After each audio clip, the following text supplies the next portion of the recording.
You guys have no idea how upset I am. I'm not upset about this, okay? I'm actually really happy about this. But I just recorded literally 5 videos pre-recorded because I'm going to be gone this weekend, all right, to go see the Spurs spank on Atlanta, okay, and DJ.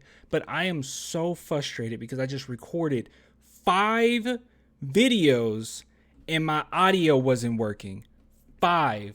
That took a long time, okay? At least I have my freaking thumbnails ready and all that good stuff. And I got the topics ready. But good God, dude. This is first world problems. I want some rest! Are we having fun yet?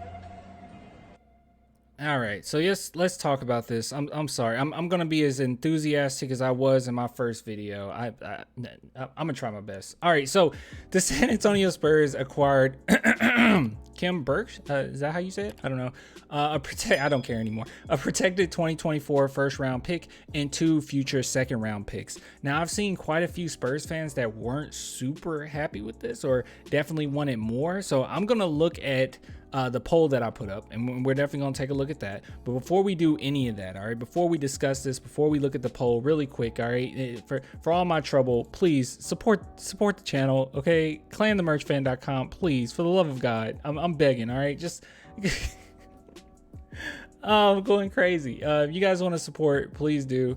New design here. This is my 50th time saying this, but you wouldn't know that. So yeah, if you guys want to support, please do. Mamba mentality, blah, blah, blah. No one cares, right? All right, so yes, take a look at this. So there were some deals that the San Antonio Spurs got, all right? And people put it on the table, teams put it on the table, and the Spurs, they swung high. They said, hey, we want 2 first-round picks for Jakob Poeltl. And there were teams that were willing to give something, but it was nowhere near enough. As you can guys see here, excuse me, I'm stumbling over my words. The Spurs declined the Celtics trade offer for Jakob Poeltl that included second-round picks and players, and it was pretty god-awful. So you can see here, they were offering Payton, Gallinari, and multiple future second-round picks, which not terrible, but for Jakob, you got to get at least 1 first-round pick.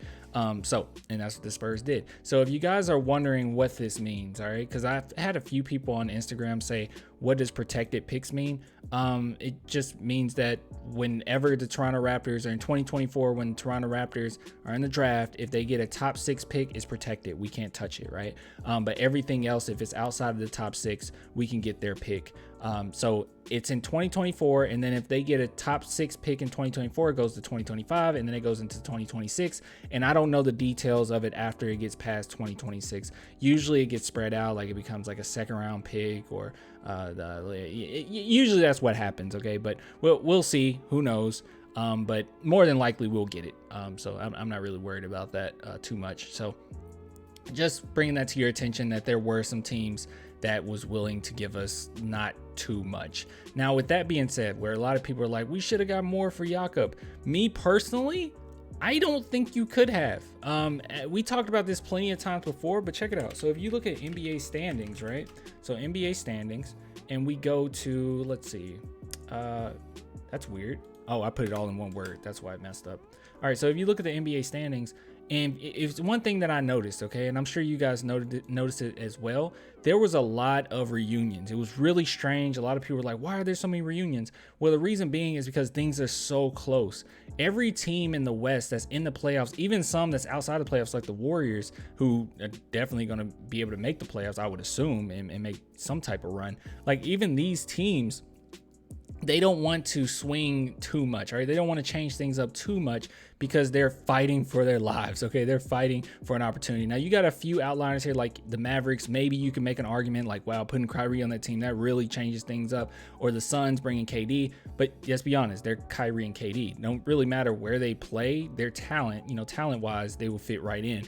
But when you're talking about other players and you're going to have to get rid of some guys, you don't want to take too many risks. You want a guy that you already know is going to take care of business, that you're comfortable with. And if you go over and you look at the Toronto Raptors, they're right outside the playoffs as well. They're like right now, as it stands with Toronto, they don't want to change things up too much, but they do want to be good enough to try to make it into the playoffs. So that's just kind of that's the landscape right now. And you might look at a team like the Lakers and say, well, they made a lot of good moves. Well, they're desperate because at this point, I mean, even if they get a top pick and they were able to get Victor Wembanyama or something, it doesn't go to them. They're not going to be able to make any picks. It's the Pelicans picks. So that's another thing too. If you guys are Spurs fans, I know a lot of Spurs fans hate the Lakers. I don't really care. I'm lukewarm. There's no team I really just hate in the NBA right now. But I just hate super teams. I hate any team that becomes a super team. Do the Suns count? I don't know. I have to wait and see. But the Lakers, I know we hate the Lakers here, or Spurs fans hate the Lakers, but check it out. You want the Lakers to do well. You do not want the Lakers to end up with a top 3 pick, top 5 pick, and it goes to the New Orleans Pelicans. No, we do not need that. We do not need those problems. We want the Lakers to do well and make it into the playoffs, so the Pelicans wouldn't get that super high pick. But that's just how I feel about it. But anyways, you guys, you let me know how you feel. Oh, actually, wait, I lied. Hold on. See, I did this video before, but now I got to look through it again. All right. I won't act surprised because I'm not surprised because I did see this in the other video. All right. So great, good, okay, bad deal. So as you can see here, most people said that it was an okay to bad deal, which I mean, I know it's 51%, but we are really split here, aren't we? So if you thought it was a great or good deal, that's about 50%, and okay, bad deal is about 50%. So how I feel about it, I think it was a really good deal. I don't think you could have got any more than that.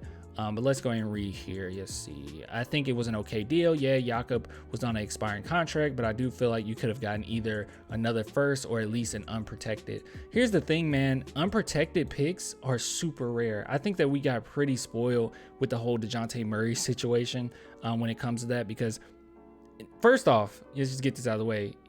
He's better than Jakob, like much better than Jakob as far as what you can get out of him.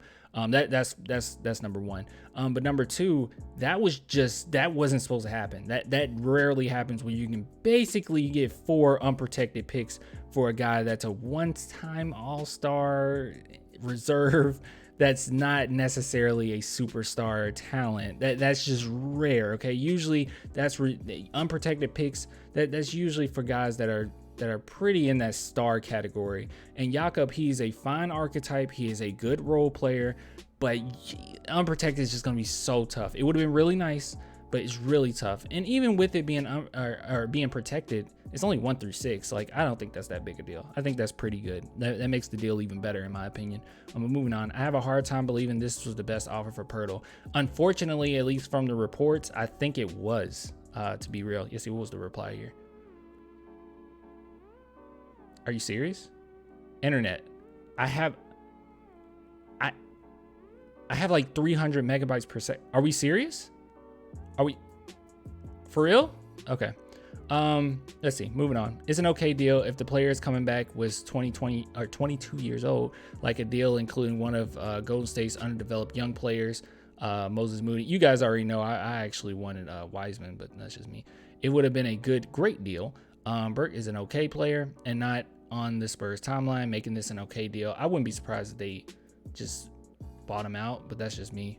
We definitely should have drafted Walker Kessler. No. Actually, when did Walker Kessler even get? Hold on. Draft. When did he get drafted? No. What do you mean we should have got Walker Kessler? He went 22nd. No, hold on. Spurs draft 2022. I don't think that's a good take at all, man.